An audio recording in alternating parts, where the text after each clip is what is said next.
नमस्कार, मैं हूं अब्दुल्ला इमाम और दर्शन जहानाबाद में आप सभी का स्वागत है। हम हाजिर हुए हैं कुछ अहम खबरों के साथ। थोड़ा सा वक्त निकाल कर देखिए खबरें फटाफट अंदाज में।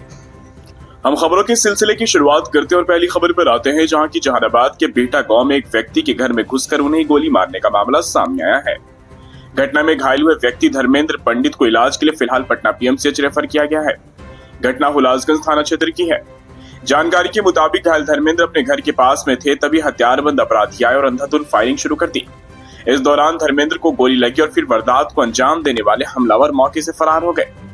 घायल ने बताया कि इस घटना के पीछे या तो उनके ससुराल पक्ष के लोग हैं या फिर उनके गोतिया पक्ष के लोग हो सकते हैं, क्योंकि कुछ दिनों से ससुराल पक्ष के लोगों से उनका किसी बात को लेकर विवाद चल रहा है और गोतिया पक्ष के लोगों से जमीन का विवाद चल रहा है और इन्हीं दोनों में से किसी ने हत्या की साजिश रची है।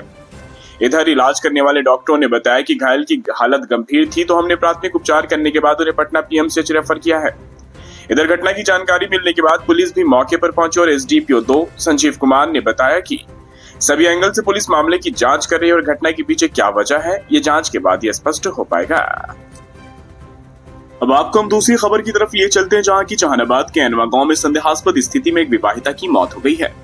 हालांकि महिला के मायके वाले ससुराल वालों पर हत्या का आरोप लगा रहे हैं और ससुराल वाले इसे एक दुर्घटना का नाम दे रहे हैं। दरअसल पूरा घटनाक्रम ये रहा कि ससुराल वालों ने महिला के मायके वालों को सूचना दी कि सीढ़ी से गिरकर उनकी बेटी की मौत हो गई है। जिसके बाद मायके वालों को उनकी बातों पर भरोसा नहीं हुआ, तो उन्होंने कहा कि उनके आने के बाद ही पोस्टमार्टम की प्रक्रिया की जाए। सभी मायके वाले घटनास्थल पर पहुंचे और अपनी बेटी को देखने के बाद उन्होंने साफ तौर पर ससुराल पक्ष के लोगों के ऊपर में हत्या कर देने का आरोप लगाया है। मृतिका के पिता ने बताया कि अक्सर दहेज की मांग और पैसे की मांग को लेकर उसके ससुराल वाले और उसका पति मेरी बेटी को प्रताड़ित किया करता था।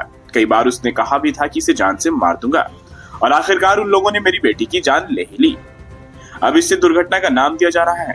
फिलहाल पुलिस मामले की जांच कर रही है और पुलिसिया जांच के बाद ये स्पष्ट हो पाएगा कि आखिर महिला की मौत कैसे हुई और महिला की मौत का जिम्मेदार कौन है। अब हम एक दुखद घटना से आपको रूबरू करवाते हैं, जहां की जहानाबाद के प्राथमिक विद्यालय गोनवा के शिक्षक अभिषेक कुमार ने खौफनाक कदम उठाए और दुनिया को अलविदा कह गए। मृतक परसबिका थाना क्षेत्र के करौता गांव के निवासी थे और पिछले कुछ समय से गांधी मैदान के पास किराए के मकान में रह रहे थे।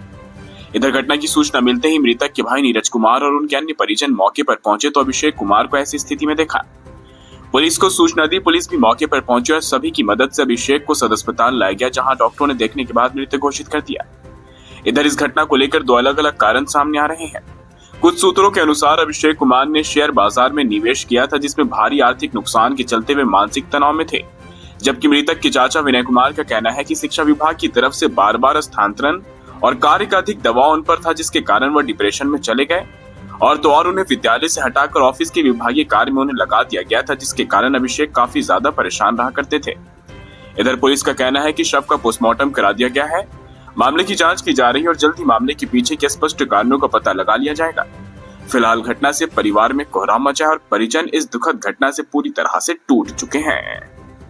अब हम अगली खबर की तरफ रुख करते हैं, जहां की जमालपुर गांव से एक बुजुर्ग महिला संदेहास्पद हालत और गंभीर स्थिति में लेकर अपनी बेटी को सदर अस्पताल पहुंची। हमने जब बुजुर्ग महिला से बात की तो उन्होंने बताया कि मेरी बेटी और मेरे दामाद के बीच में कुछ विवाद हुआ और फिर मुझे सूचना लगी कि हमारी बेटी की स्थिति ठीक नहीं है, उसकी तबीयत ज्यादा बिगड़ रही है।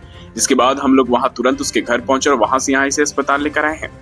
महिला ने यह भी बताया कि उनकी बेटी और दामाद के बीच में हमेशा किसी न किसी बात को लेकर विवाद होता है और उनके दामाद उनकी बेटी को प्रताड़ित किया करते हैं।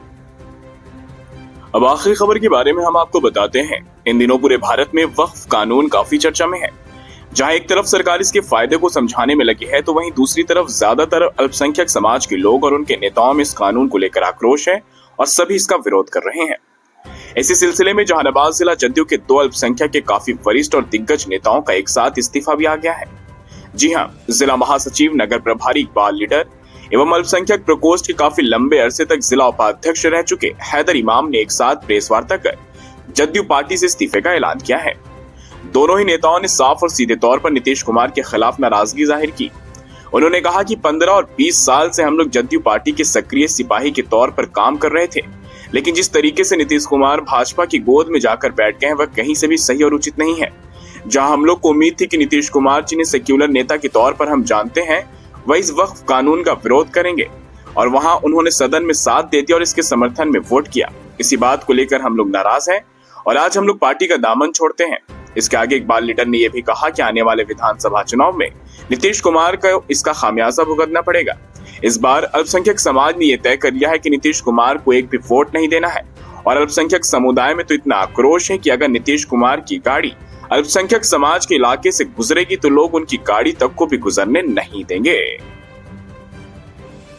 तो दोस्तों, ये थी जहानाबाद के दिन भर की कुछ अहम खबरें। खैर, फिलहाल के लिए बस इतना ही। मुझे दीजिए इजाजत। हम फिर से हाजिर होंगे नई खबर को लेकर। तब तक के लिए आप अपना बहुत ख्याल रखिए। आपको हमारे खबर को पेश करने का तरीका अगर पसंद आए तो दर्शन जहानाबाद चैनल को लाइक कीजिए, सब्सक्राइब कर मदद कीजिए और शेयर करना ना भूलें।